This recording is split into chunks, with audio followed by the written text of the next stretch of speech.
नमस्कार, राहुल का अग्निपथ में आपका स्वागत है। मैं हूं परवीन शेख। आज के इस शो में बात करेंगे राहुल गांधी को लगे 440 वोल्ट के झटके की। राहुल गांधी अपने ही बनाए जाल में उलझ गए हैं। जिस संविधान की वो दुहाई हर मंच पर देते हैं, उसकी धज्जियां वो खुद उड़ा रहे हैं। दरअसल सोशल मीडिया प्लेटफॉर्म एक्स पर राहुल गांधी ने लिखा, आरएसएस का नकाब फिर से उतर गया। संविधान इन्हें चुभता है क्योंकि वो समानता, धर्मनिरपेक्षता और न्याय की बात करता है। आरएसएस बीजेपी को संविधान नहीं, मनुस्मृति चाहिए। ये बहुजनों और गरीबों से उनके अधिकार छीनकर उन्हें दोबारा गुलाम बनाना चाहते हैं। संविधान जैसा ताकतवर हथियार उनसे छीनना इनका असली एजेंडा है। आरएसएस ये सपना देखना बंद करे, हम उन्हें कभी सफल नहीं होने देंगे। हर देशभक्त भारतीय आखिरी दम तक संविधान की रक्षा करेगा। राहुल का यह बयान ऐसे वक्त पर आया है जब संविधान और सामाजिक न्याय से जुड़े मुद्दों पर राजनीतिक बहस तेज है। वहीं मध्य प्रदेश कांग्रेस के प्रदेश अध्यक्ष जीतू पटवारी एक नए विवाद में फंस गए हैं। उनके खिलाफ गंभीर धाराओं में एफआईआर दर्ज की गई है। ये मामला उस घटना से जुड़ा है जिसमें एक युवक को मानव मल खिलाए जाने का आरोप लगा था। इन्हीं खबरों पर चर्चा के लिए स्टूडियो मौजूद है कैपिटल टीवी के executive editor Rajeev Kumar. Sir, आपका बहुत बहुत स्वागत है। धन्यवाद। राहुल गांधी ने जिस तरह से बीजेपी और संघ को निशाने पर लिया है, उसके क्या है मायने और क्यों वो बार बार संविधान की दुहाई देते हैं? देखिए, संविधान की बात तो बाद में करेंगे, पहले ये बात कर लें कि ये जीतू पटवारी राहुल गांधी का बेहद करीबी व्यक्ति अभी, जिनको उन्होंने किनको किनको रिप्लेस किया है, दिग्विजय सिंह को रिप्लेस किया है, मध्य प्रदेश के दिग्गज नेता। उन्होंने कमलनाथ के पूरी सियासत को रिप्लेस कर दिया कांग्रेस के अंदर। कमलनाथ, नकुलनाथ, ये दोनों को बदले जीतू पटवारी के ऊपर राहुल गांधी ने भरोसा किया। क्यों भरोसा किया, ये तो राहुल गांधी और जीतू पटवारी जाने। लेकिन ये जो साजिशें चल रही है, वो दिखता है कि राहुल गांधी को संविधान पर भरोसा है, मनुस्मृति पर भरोसा है, या फिर राहुल गांधी को कैश पर भरोसा है, क्योंकि ये कैश कांड है। जीतू पटवारी के ऊपर गंभीर आरोप जो लगे हैं वो इस बात के हैं कि उन्होंने कैश देकर, पैसे, मोटरसाइकिल के लालच, ऐसे तरीके अपनाकर एक दलित युवक से अपराध करवाया। उसने खुद ही बोला है कि मुझे मोटरसाइकिल देने का लोभ दिया गया, पैसे देने का लोभ दिया गया, और उसके बाद कहा गया कि देखो एक आरोप लगाओ सरपंच पर, सरपंच के पति पर, और आरोप उसने लगा दिया कि मुझे जबरदस्ती मल खिलाने की कोशिश की गई। ये दलित उत्पीड़न का हर्जन एक्ट उस पर लगता है, नॉन अवेलेबल वारंट हो जाएगा।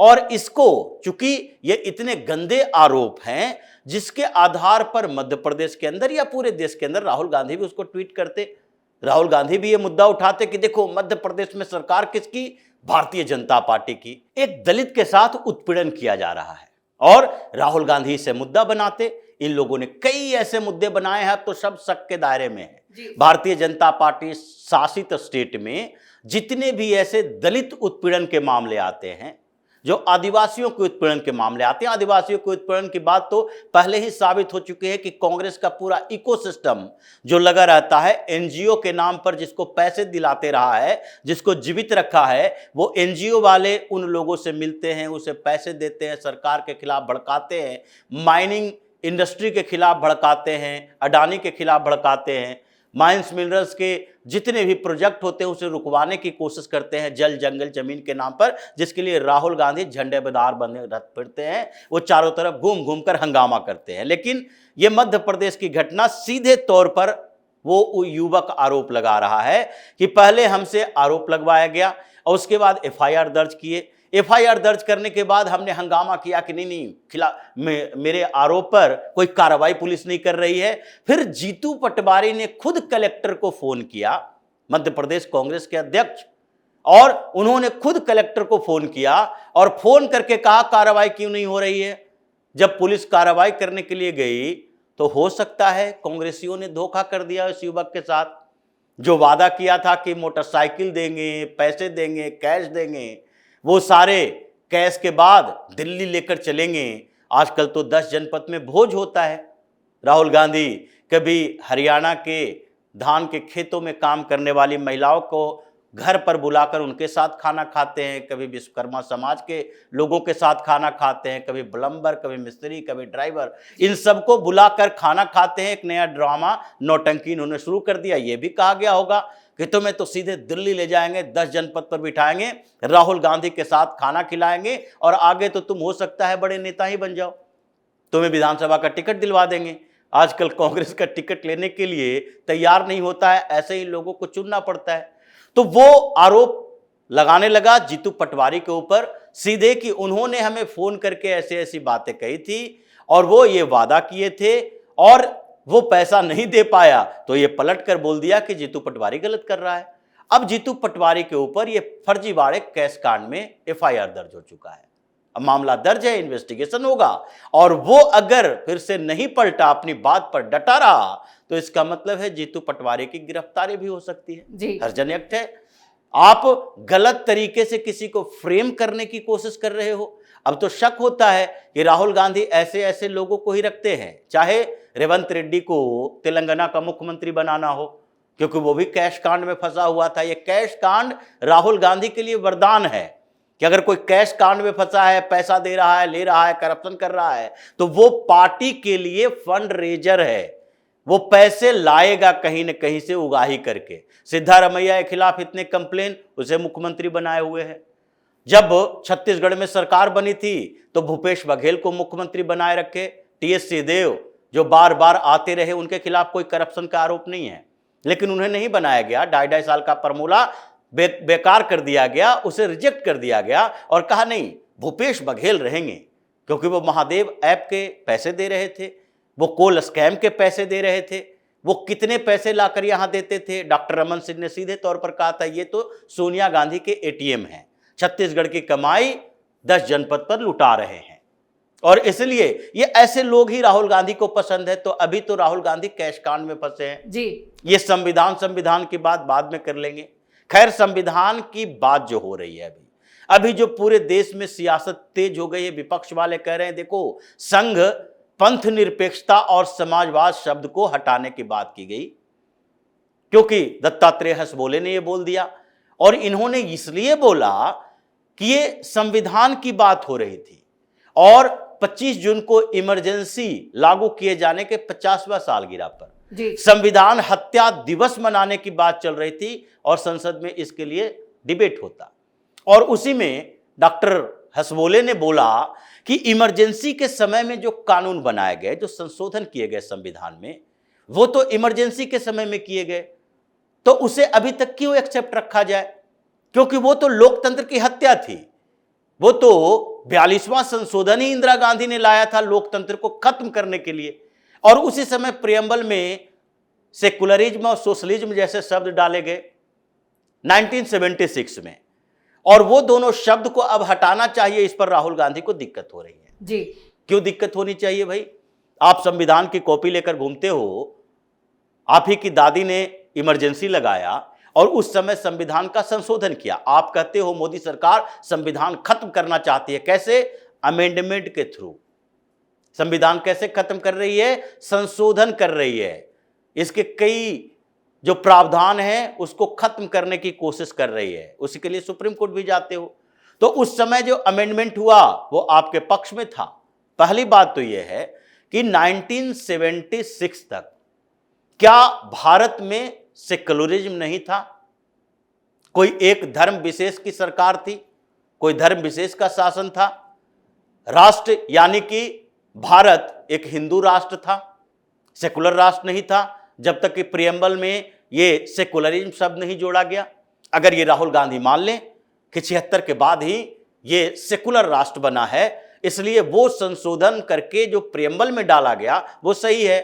राहुल गांधी ये कह दें कि डॉक्टर भीमराव अंबेडकर से गलती हो गई थी, संविधान सभा से गलती हो गई थी, डॉक्टर वीएन राव से गलती हो गई थी, जवाहरलाल नेहरू से गलती हुई, पटेल से गलती हुई।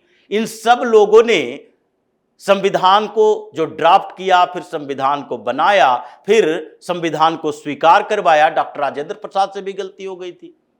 हस्ताक्षर करने से पहले ये देख लेना चाहिए था कि उसमें पंथ निरपेक्षता शब्द होना चाहिए कि नहीं, जो सेकुलरिज्म की बात करते हैं।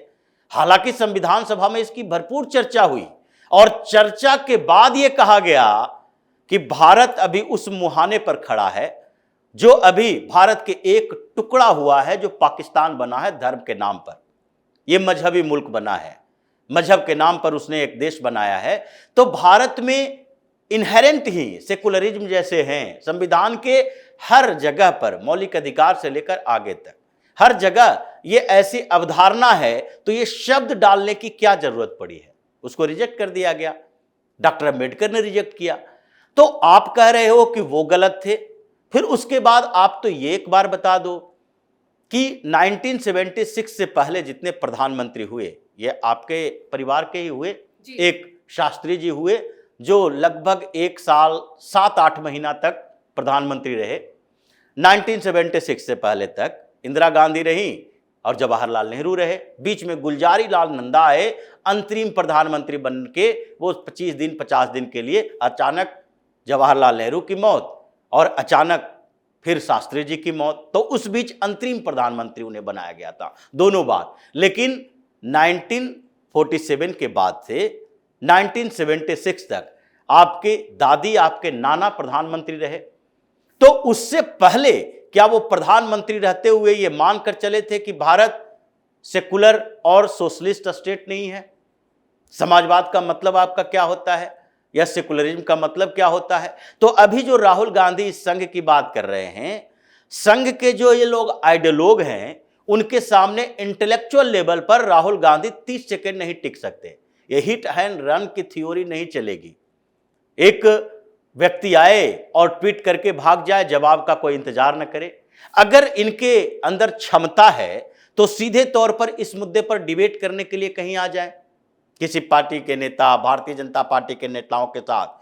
ये जो कहते हैं ना ओपन डिस्कशन, चुनाव के पहले इनके कुछ गैंग के लोगों ने शुरू किया था कि प्रधानमंत्री के बीच और राहुल गांधी के बीच ओपन डिस्कशन होना चाहिए। ये कुछ सेकुलर पत्रकारों ने भी ये सगुफा छोड़ा था। क्यों? क्योंकि इन लोगों को कांग्रेस से पैसे मिले थे इस बात के लिए कि कांग्रेस ने ऑफिशियली राहुल गांधी को प्राइम मिनिस्टर का कैंडिडेट नहीं बनाया, न इंडी अलायंस की तरफ से बनाया गया है। तो कैसे पता चलेगा कि यही कैंडिडेट है? तो प्रधानमंत्री से डिबेट करवाओ, तो प्रधानमंत्री का कैंडिडेट उधर नरेंद्र मोदी जो खुद प्रधानमंत्री हैं अभी, और इधर विपक्ष के तरफ से उनके साथ डिबेट करने वाले, ओपन डिबेट करने वाले राहुल गांधी।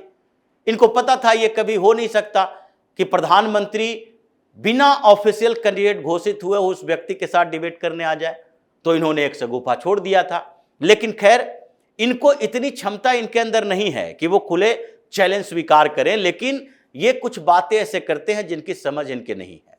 अब ये मुद्दा उठा है, भारतीय जनता पार्टी के मंत्री भी आ रहे हैं, तो लगता है मॉनसून सेशन में कुछ बड़ा होने वाला है। ये सेकुलरिज्म, ये सोशलिज्म जैसे शब्द हटाए जा सकते हैं।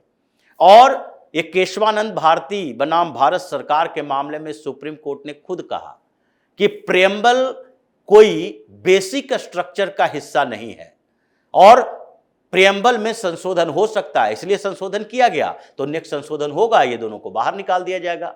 ये संभावनाएं दिख रही है। इसलिए राहुल गांधी कैश कांड से लेकर संविधान कांड तक फंसे हैं। आगे देखा जाएगा कि राहुल गांधी कैसे इन मामलों से बाहर निकलते हैं, या इसी दलदल में घुल मिल कर खत्म हो जाते हैं, इनकी राजनीतिक कैरियर खत्म हो जाती है। इस तमाम जानकारी के लिए और सटीक विश्लेषण के लिए आपका बहुत बहुत धन्यवाद। धन्यवाद। राहुल गांधी ने 2024 के लोकसभा चुनावों में खासतौर से संविधान की सुरक्षा और पिछड़े वर्गों के अधिकारों का मुद्दा उठाया था, जिसके पीछे मकसद बीजेपी और संघ को बदनाम करना था। उन्होंने ये तर्क दिया था कि अगर बीजेपी को बहुमत मिलता है तो वो संविधान बदल देगी, आरक्षण को खत्म कर सकती है। हालांकि बीजेपी ने इन आरोपों से पूरी तरह से इनकार कर दिया था। अब एक बार फिर राहुल गांधी ने उसी मुद्दे को हवा दी है। वहीं जीतू पटवारी खुद ही बुरा फंस गए हैं और राहुल गांधी को भी फंसा दिया है। इस खास शो में इतना ही। वीडियो कैसा लगा कमेंट करके अपनी राय जरूर दें। वीडियो को लाइक करें, शेयर करें और कैपिटल टीवी को सब्सक्राइब जरूर करें। धन्यवाद।